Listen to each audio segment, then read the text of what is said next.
like to start off by, I don't know if congratulate's the right word, but Ohio played a very good game, and they made life very hard for us. I was impressed by their commitment. I was impressed by their defending in the box.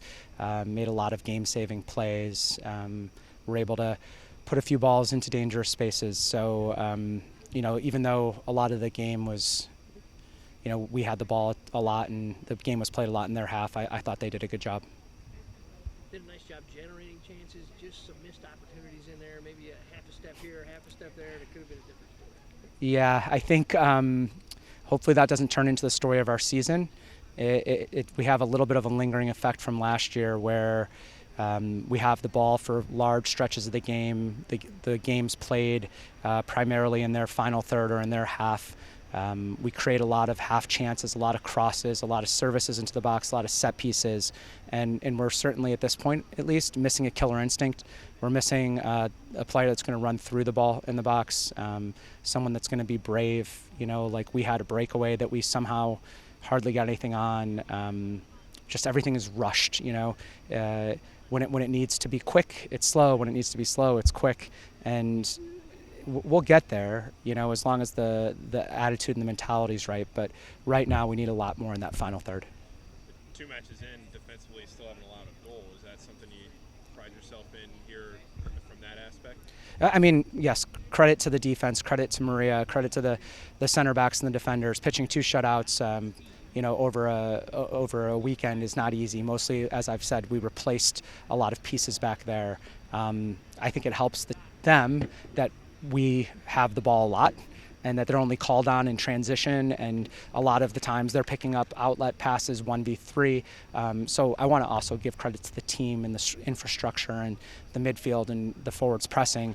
We had a lot of opportunities right in the first 10 minutes when Ohio was going to try to keep the ball and play out from the back. And what I always tell the team is, if no one's playing out of the back against us. If you want to, good, I dare you. But we have to score when teams think they can do it, because they're going to stop trying eventually. And that's where it's just a pattern over and over again. Starting with, St. John's, starting with Milwaukee, we create so much of our best chances in the first 15 minutes. I think if we would have scored 1, then my bet would have been we've scored 2, 3, 4. But you give a team hope and belief and fuel them up to defend with desperation, and you're asking for trouble. Talk about Molly's night a little bit. 5 of the 15 shots she was able to create that dangerous one that just slid by there at the end, about 48 seconds left. Talk about what you saw when she was able to create that and what makes her special. Yeah, Molly's our heart and soul. I'm so glad she's back. She's a great player. I actually thought this first half was maybe the worst first half I've seen Molly play. She was rushing things. She was trying to make things happen, but she gave a ball away unpressured. She hardly ever does, and she was doing it a little bit, and I think she calmed down. Molly in the second half started showing what she is absolutely here for, and that's first and foremost just ball winning and heart and soul. And every time they went long, it was going back the other way via Molly, and she's done that since her freshman year. I don't think it's a good sign that our holding mid leads us in shots by a good amount. I think that's partly, where they were willing to maybe give up a little bit. They were going to jam the box and make it hard to go through. But it's also because she has the biggest personality in our team and right now is the most confident player. And I think other people shy away from opportunities. Molly seeks them out.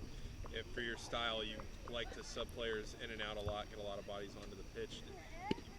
How have you seen your bench play through the first couple matches? Yeah, we used 22 tonight. I think we used 21 the other night, which is great because we really do feel like we can go into the bench. I actually wish with today's performance we could have given some other people some bigger opportunities, and that might be coming down the line.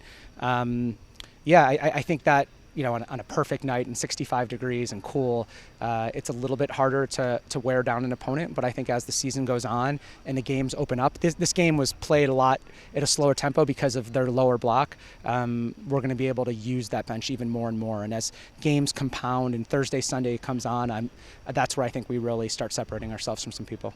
Get a win and a draw, and now you go on the road for 4 straight matches. So how do you feel like this next 3 weeks is going to set yourself up for the rest of the season? I'm interested to see what's going to happen over these next few weeks.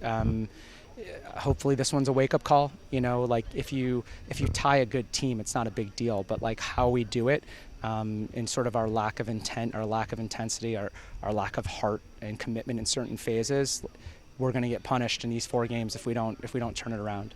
That being said, if we do, all of a sudden we're going to get on a run, and but this team still has a ton of potential. I'll stand by it. It's our most talented team we've had, and I believe in it. Right, I believe in this team very much, and that is why I feel the way right now that we missed an opportunity.